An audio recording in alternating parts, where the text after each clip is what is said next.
Hey everybody, Nick Espinosa, your chief security fanatic here, and today I'm starting with my best Yoda impression, and that is, "Begun the AI wars have." Now, I don't know if you understood that. That was probably a really crappy Yoda. I'm not a Muppet, but I do like those movies. Here's what's going on, because the AI war is heating up and Google is jumping into the fray. They are girding for battle, according to the Associated Press, with basically their new artificial intelligence called Bard. And this is a conversational service that is looking to basically counter ChatGPT, which it obviously has taken the world by storm in the last couple of weeks, which is now backed by Microsoft. And we'll get to that in a second. Now, Bard from Google initially will be available exclusively to a group of trusted testers before being widely released later this year. That's according to Google's CEO, Sundar Pichai, and we'll see if that actually happens or if they speed up that timeline, given the advantage right now of ChatGPT being live and available to the world. Although a lot of people, myself included, earlier today are now getting, hey, everything is full. You got to wait your turn to use ChatGPT, and here we are. Now, Google's chatbot, and this is interesting, is supposed to be able to explain complex subjects such as outer space discoveries in terms simple enough for a child to understand. It also claims that Bard will also be able to perform more, basically other things more than mundane tasks, such as providing tips to plan a party, lunch ideas based on what food is left in the refrigerator, and on and on. Google CEO Pichai also didn't say in his post whether Bard will be able to write prose in the vein of William Shakespeare, apparently obviously the playwright that essentially inspired the service's name. Quote, "Bard can be an outlet for creativity and a launch pad for curiosity," according to Pichai's blog post, where some of this information is coming from. Now, Google announced Bard's existence less than 2 weeks after Microsoft disclosed it's basically moving a ton of money into OpenAI, billions of dollars, and OpenAI is the San Francisco-based maker of ChatGPT, as well as other tools that can do things like write readable text and generate new images.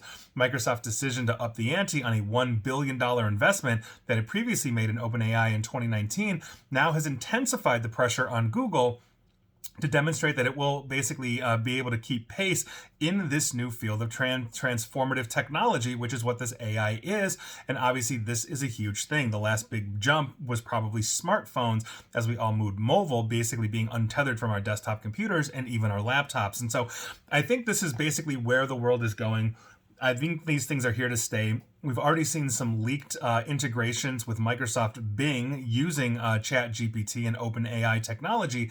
And so there's no doubt that here's where we're heading. But I think this is going to be really interesting, because if Microsoft is able to get essentially ahead of the game, they once again could demonstrate dominance, and more than 6 people will start using Bing if ChatGPT is not just giving them, let's say, answers, but very intuitive answers to very intuitive search queries from there and beyond. So this is the future. It's here to stay. As you know, I've also done podcast videos, even on my radio show about this, about essentially we have to have a yin and a yang here, because as the chat GPTs explode, so do things like cheating in the educational system, where these things are writing term papers for everybody and all of that. And so now we are starting to see a cottage industry grow up around the large language models like chat GPT, now Google's Bard and all of that, to kind of detect when we have things like fraud. I mean, we've also seen examples of malicious code being written by ChatGPT, because essentially there's no boundaries right now. So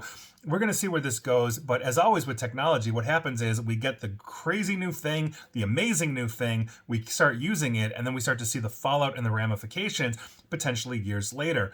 Social media, no different. We all really weren't expecting them to data mine us to the level that they are, but they were, and here we are. So we're going to see where this goes. But one, I think large language models like ChatGPT and OpenAI are just the beginning. They're going to get better. They're going to get more complex. And we're going to see where that goes, good or bad. And once again, I'm the only person out there, apparently, that has seen Terminator, because you know where this is going when they start building robots. And that's something we need to be concerned about. But for now, this is interesting. We're all going to keep using it, and it's all going to keep basically getting so overwhelmed that I can't actually even get to the site to use ChatGPT, which I wanted to do for this video and podcast, but here we are.